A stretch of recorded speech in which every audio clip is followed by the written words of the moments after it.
香菜和牛肉一起搭配，不管怎么做都很好吃。今天我就要给大家带来一道香菜炒牛肉的做法，特别的简单，是一道非常不错的下饭下酒菜。一起来看看是怎么做的吧，超级简单哦。香菜洗干净，将香菜梗切成5厘米长的小段。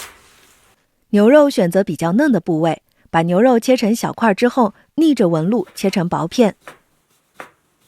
切好的牛肉片放入大碗当中，加姜汁、1勺蚝油、2勺生抽、少许的糖和白胡椒粉、一点点的鸡精，抓拌均匀。往牛肉中加半勺淀粉，抓拌均匀。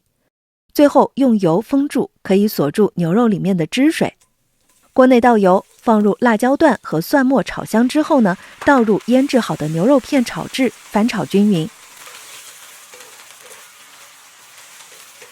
最后我们就把切好的香菜放入锅内，加少许的盐调味，翻炒均匀就可以出锅了。这道香菜牛肉呢就做好了，是不是炒一炒就能搞定呢？比凉拌的做法更加的简单。喜欢吃辣的朋友可以把红干辣椒换成小米椒，这样的话香辣味会更加的足一些哦。喜欢的朋友快试试吧。